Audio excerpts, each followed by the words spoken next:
quelle est la vision d'Abreu? Quelle est votre vision de la reconstruction sur le plan culturel?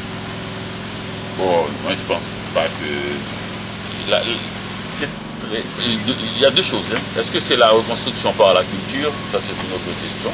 Mais la reconstruction sur le plan culturel, je ne pense pas qu'on puisse en parler maintenant parce que la culture est quelque chose de consubstantiel avec le temps. Et le temps qu'on vit aujourd'hui n'est pas un temps normal, c'est un temps accéléré. C'est le temps de CNN. C'est-à-dire les gens, ils regardent la télé et ils vont aux toilettes. Quand ils reviennent, ils veulent que les choses changent. Donc nous vivons un temps où les gens ont l'impression que depuis le séisme, ça fait 3 mois, que ça fait 10 ans. Et la culture, c'est quelque chose à la longue cuisson.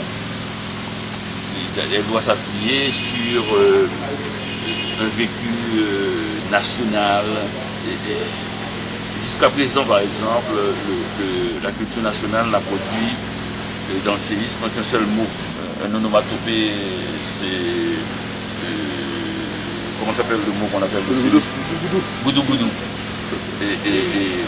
Dans les 30 dernières années, politiquement, on a produit qu'une demi-douzaine de mots. Pour montrer qu'il faut attendre. On avait eu Rachet Manioc, on avait eu Embargo, qui a la décennie des années 90. Et on avait récupéré un mot en anglais, kidnapping, c'est une demi-douzaine de mots. Donc ça veut dire que la culture, c'est quelque chose qui doit être digéré lentement. Et ça va prendre longtemps. Elle peut servir pour le développement, mais elle n'est pas dans la même accélération que la survie quotidienne. La culture ne se développe pas sur le même rythme qu'un individu qui cherche à manger 3 fois par jour. Elle est en dehors de cela. Et le dernier livre, c'est sur le don de terre. Ça s'appelle Tout bouge autour de moi. D'ailleurs, le titre pose problème. C'est-à-dire, on ne peut pas, à un événement aussi collectif, où il y a des centaines de milliers de morts, des blessés, des handicapés, employer le mot « moi » dans un titre. Et je voulais, par ce fait même, faire action subversive. Dire aussi que ce n'est pas uniquement une situation collective. Des gens ont vécu personnellement ce qui s'est passé. C'était un peu pour contrer la vision de la presse internationale qui regarde ça en général, les Haïtiens. Les immeubles haïtiens, la situation haïtienne, je voulais dire qu'il y a eu quand même des individualités. Comment j'ai vu ça par le bout de la lorgnette? C'est des petites choses très très minuscules que j'ai vues, comme le fait que les fleurs ne sont pas tombées pendant le tremblement de terre alors que les immeubles sont tombés. Ou bien cette vieille dame qui vendait des mangues le lendemain du tremblement de terre à 11h du matin. Donc, c'est des petites choses que la télé ne peut pas capter parce qu'il n'y a pas de spectacle, que même la presse internationale écrite ne peut pas capter parce qu'il y a trop de morts d'un côté pour qu'on s'intéresse au fait que cette dame vend ses mangues. Donc, pour moi, c'est pour faire sentir ce tremblement de terre et que ce n'était pas du tout une affaire collective uniquement. Donc, j'ai voulu faire passer toutes les émotions par mon propre corps. J'ai voulu qu'on sache que des gens ont vécu et que nous ne sommes pas un concept international inventé par les médias. Ce sont des individus. Il y a un moi. Donc c'est la raison pour laquelle j'ai osé mettre le mot moi sur la couverture. Ce moi-là n'est pas le mien uniquement. Il y a une question qui va toujours, comment dire, angoissé en ce qui a entré à votre travail, c'est de demander à Dany comment il se voit dans 20 ans, dans 30 ans, parce que vous avez plus de 50 ans maintenant, vous avez une carrière de plus de 30 ans, et maintenant vous avez fait face au succès. Comment vous voyez dans 20 ans? Parce que quand même 20 ans c'est beaucoup. Est-ce que vous allez continuer à écrire? Dans quel registre? Et avec quel rythme? Ben ça s'accélère, j'ai vu, parce que j'écris avec beaucoup plus d'aisance qu'avant. Est-ce un bien ou un mal, je ne sais pas. Et j'ai l'impression que l'ambition est derrière moi. Je c'est-à-dire écrire avec un but qui ne soit pas l'écriture elle-même.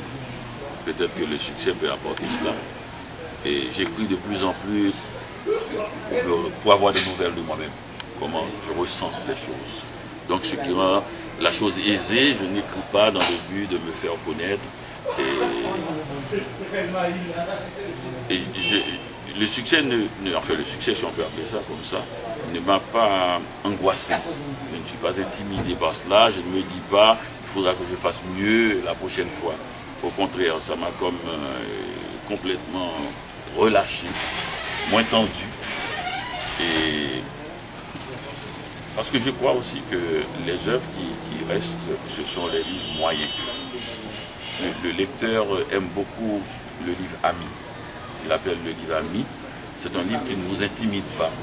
C'est un livre écrit très simplement, qui semble venir du cœur. Mais nous savons bien qu'on n'écrit pas avec le cœur, on écrit avec l'esprit, c'est-à-dire c'est un acte très artificiel qui se fait avec 26 lettres de l'alphabet, il n'y a rien de plus artificiel. Donc,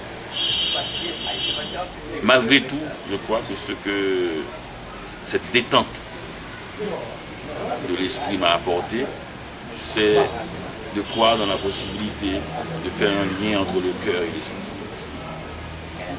Et d'arriver à ne pas penser uniquement à briller, mais à dire ce que je ressens précisément.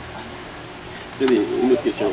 Si par exemple nous venons à la littérature haïtienne et nous disons qu'il y a à peu près trois grands espaces. Il y a eu le 18e siècle, il y a eu le 19e siècle, le 20e, je ne peux pas vraiment citer trop, le 21e.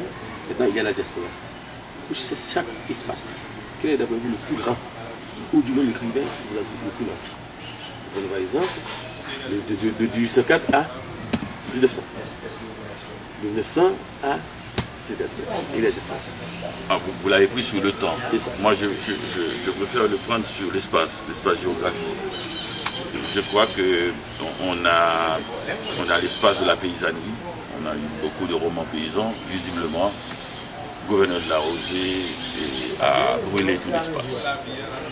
C'est impossible de placer un roman dans un petit village sec et désertique sans que ça ne rappelle Gouverneur de la Rosée, qui a ajouté à cela une vision presque politique de l'Union pour essayer de faire venir l'eau, et qui a un peu comme obsédé même la classe politique haïtienne, cette question de l'Union et tout.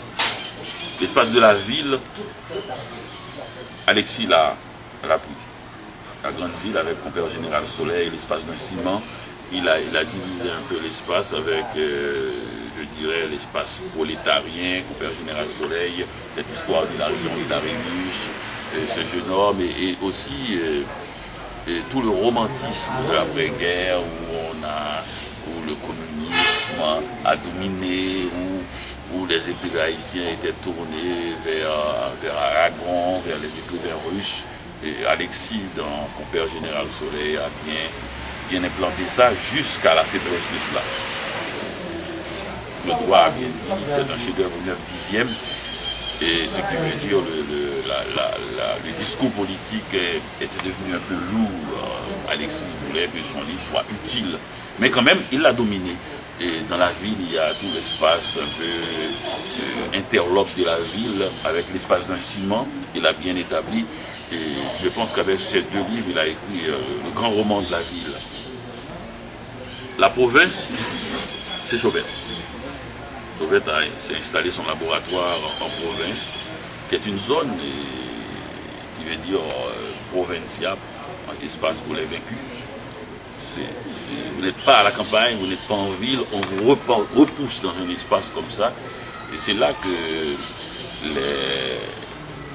selon Chauvet, il y a eu un moment où il n'y avait pas encore de tonton Macoute, où il n'y avait pas encore, mais il y avait quand même une situation asphyxiante que Chauvet a décrit très bien dans Amour, et délirante dans Colère, et dans Folie plutôt, dans Folie et colérique, et dans Colère et